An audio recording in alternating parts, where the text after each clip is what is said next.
Le silence dans le hall d'entrée du building Paramount Tower fut brisé par un cri glacial qui résonna contre le marbre italien. Marcus Williams sentit chaque paire d'yeux se tourner vers lui tandis que le liquide de nettoyage se répandait sur le sol, formant une flaque qui reflétait les lustres de cristal au-dessus de sa tête. Il n'avait pas vu l'homme en costume sur mesure tourner brusquement le coin. Et maintenant, quelques gouttes avaient éclaboussé les chaussures italiennes impeccables de cet homme. Espèce d'idiot. La voix de Richard Caldwell résonna à travers le lobby, chaque mot prononcé avec un mépris calculé. Regardez ce que vous avez fait. Ces chaussures coûtent plus que ce que vous gagnez en un mois. Marcus serra la mâchoire, gardant les yeux baissés comme on lui avait appris à le faire durant ses 6 mois de travail ici. À 42 ans, il avait appris que parfois le silence était la seule armure dont disposait un homme noir face à la rage d'un homme blanc riche. Il s'agenouilla immédiatement, sortant son chiffon pour nettoyer les chaussures de Richard. « Ne me touchez pas. » Richard recula d'un bond, comme si le simple contact pouvait le contaminer. « Vous, les gens comme vous ne comprenez pas la valeur des choses. C'est pour ça que vous passerez votre vie à nettoyer les déchets des autres. » Les employés dans le lobby détournèrent le regard. Certains par gêne, d'autres par habitude. Ce n'était pas la première fois que Richard Caldwell, PDG de Caldwell Enterprises et propriétaire de la moitié des bureaux de ce building, humiliait quelqu'un publiquement. C'était son terrain de jeu, et chacun savait que défier Richard Caldwell signifiait perdre bien plus qu'une simple bataille. Marcus continua à nettoyer le sol en silence, ses mains tremblant légèrement. Pas de peur, mais de rage contenue. Une rage qu'il connaissait trop bien, une rage qu'il avait appris à maîtriser au fil des années, au fil des combats qu'il avait menés, littéralement et métaphoriquement. Et relevez vos manches correctement, aboya Richard.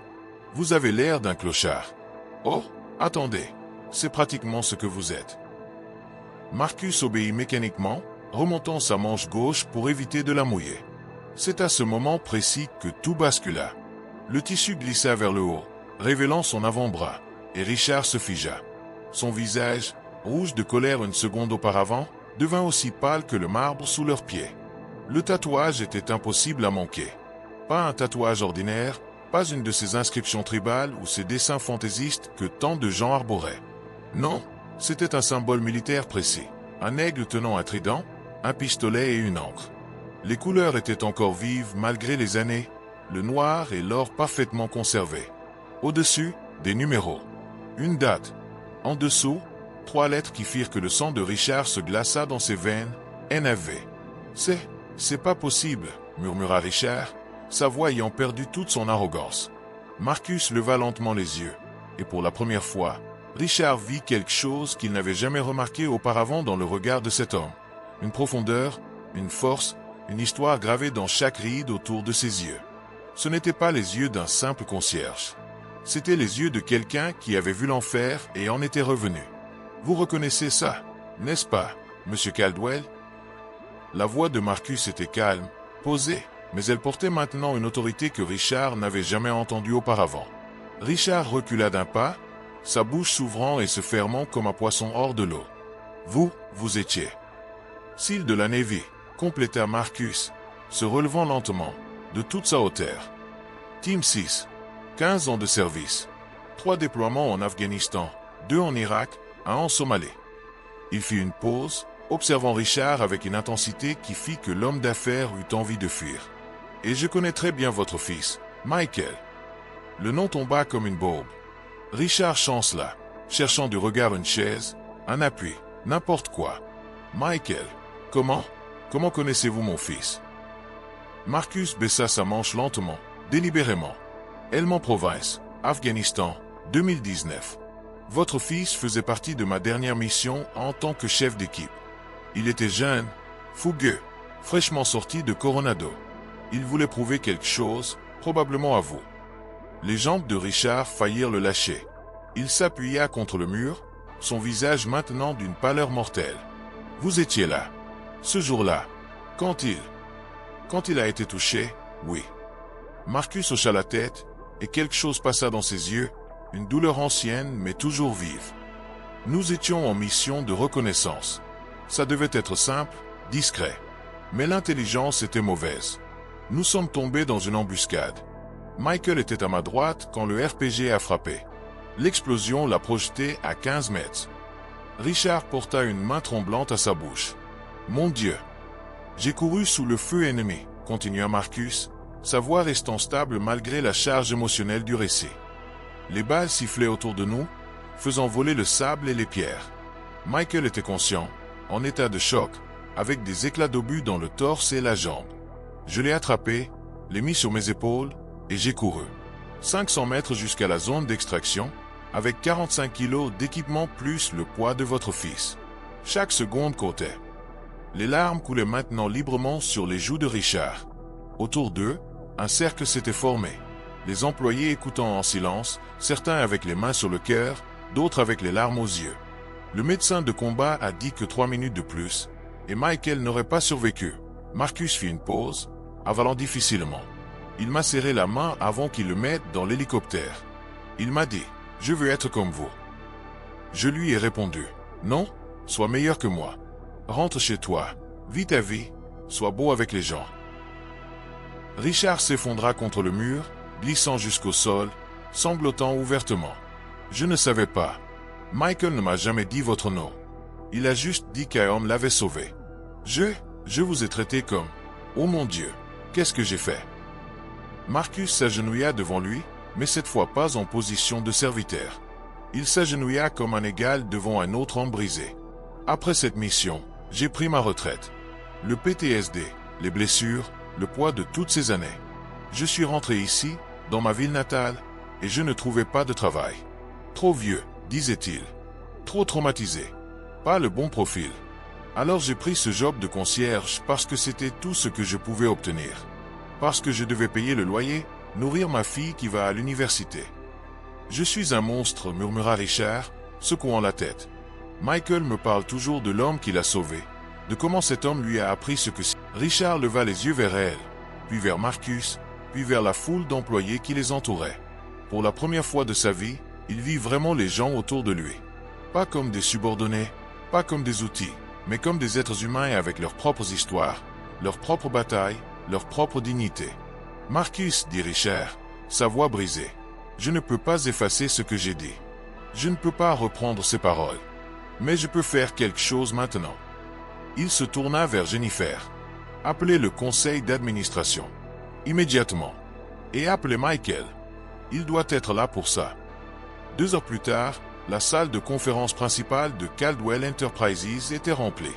Le conseil d'administration au complet, les cadres supérieurs, et au milieu d'eux, Marcus Williams, toujours en uniforme de concierge, assis à côté de Richard Caldwell. La porte s'ouvrit et un jeune homme entra, marchant avec une légère boiterie. Michael Caldwell s'arrêta net en voyant Marcus. « Chef Williams. » Les yeux de Michael s'écarquillèrent. « C'est vous? Mon Dieu, c'est vraiment vous. » Il traversa la pièce en boitant rapidement et serra Marcus dans une étreinte émotionnelle. « Je vous ai cherché pendant des années. J'ai essayé de retrouver votre trace après ma sortie de l'hôpital, mais les dossiers étaient classifiés et personne ne voulait me dire où vous étiez. » Marcus lui rendit son étreinte, les yeux brillants. « Tu vas bien, soldat. C'est tout ce qui compte. » « Bien. » Michael recula, secouant la tête avec incrédulité. « Je suis en vie grâce à vous. Chaque jour que je vis, chaque coucher de soleil que je vois, chaque moment avec ma femme et mon fils, c'est grâce à vous. » Richard se leva, sa voix tremblant d'émotion. « Mesdames et messieurs du conseil, je vous présente Marcus Williams, l'homme qui a sauvé la vie de mon fils, l'homme que j'ai humilié publiquement ce matin, l'homme qui nettoyait nos toilettes alors qu'il devrait. » Sa voix se brisa, alors qu'il devrait être honoré comme le héros qu'il est. Un silence pesant remplit la salle.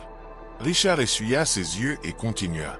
« J'ai construit cette entreprise en croyant que le succès se mesurait en dollars et en pouvoir. J'ai écrasé des gens sur mon chemin. J'ai méprisé ceux que je considérais comme inférieurs. Et aujourd'hui, j'ai découvert que l'homme que je traitais avec le plus de mépris était celui à qui je devais tout. » Il se tourna vers Marcus. « Je ne peux pas effacer le passé, mais je peux façonner l'avenir.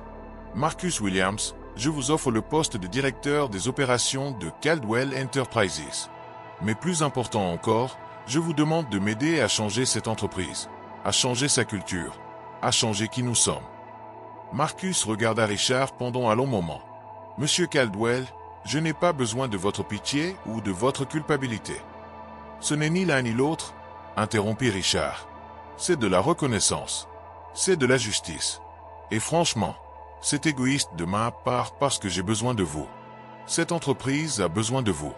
Nous avons besoin de quelqu'un qui comprend vraiment ce que signifie servir, ce que signifie le sacrifice, ce que signifie traiter chaque personne avec dignité. Michael posa une main sur l'épaule de Marcus. « Chef, vous m'avez dit dans cet hélicoptère de rentrer chez moi et d'être bon avec les gens. Aidez-nous à faire ça. Aidez-nous à construire quelque chose qui ait du sens. » Marcus regarda autour de la table, tous ces visages qui l'attendaient, puis il pensa à sa fille à l'université, à tous les vétérans qu'il connaissait qui luttaient comme lui, à tous les gens invisibles qui nettoyaient, servaient, travaillaient dans l'ombre sans reconnaissance. « D'accord, dit-il finalement, mais à une condition. Nous créons un programme de recrutement pour les vétérans. Un vrai programme, pas juste de la façade.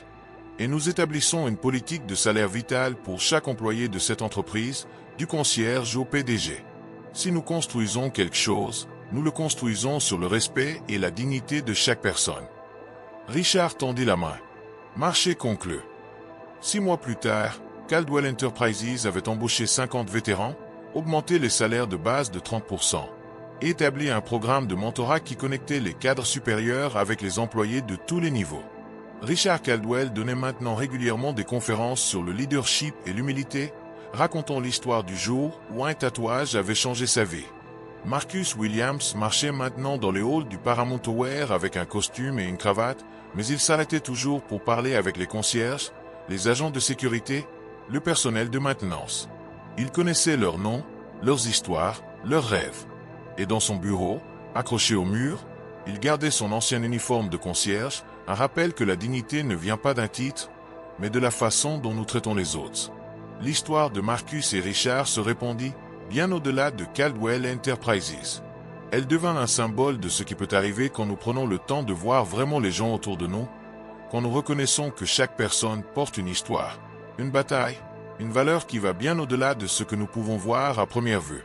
Michael Caldwell rejoignit l'entreprise familiale, travaillant directement avec Marcus sur le programme pour vétérans. Il boitait encore, mais il disait toujours que cette boiterie lui rappelait la valeur de chaque pas, de chaque jour, de chaque chance de faire la différence. Et Richard, il ne redevint jamais l'homme qu'il était avant ce matin-là dans le lobby. Il était devenu quelque chose de différent, quelque chose de meilleur. Il avait appris la leçon la plus importante de sa vie, que le vrai pouvoir ne vient pas de la capacité à écraser les autres, mais de la capacité à les élever. Parce qu'au final, nous sommes tous juste des êtres humains essayant de traverser cette vie. Certains portent des costumes, d'autres des uniformes de concierge. Certains ont des tatouages qui racontent des histoires de bravoure, d'autres des cicatrices invisibles que personne ne peut voir. Mais chacun mérite respect, dignité et la chance d'être vu pour qui il est vraiment. Le tatouage de Marcus ne révéla pas seulement son identité. Il révéla la vérité sur nous tous, que les apparences mentent, que les jugements sont dangereux, et que parfois, les plus grands héros marchent parmi nous sans que nous le sachions jamais, jusqu'à ce qu'un moment de vérité nous force à ouvrir les yeux. Si cette histoire vous a touché, si elle vous a fait réfléchir sur la façon dont vous voyez et traitez les autres, partagez-la. Parce que quelque part, il y a un Marcus qui nettoie un sol, sert un café, ou travaille dans l'ombre, portant une histoire que personne n'a pris le temps de connaître. Et quelque part, il y a un Richard qui a besoin d'apprendre cette leçon avant qu'il ne soit trop tard. Nous avons tous le pouvoir de choisir quel genre de personne nous voulons être. Choisissez la gentillesse. Choisissez le respect. Choisissez de voir vraiment les gens autour de vous.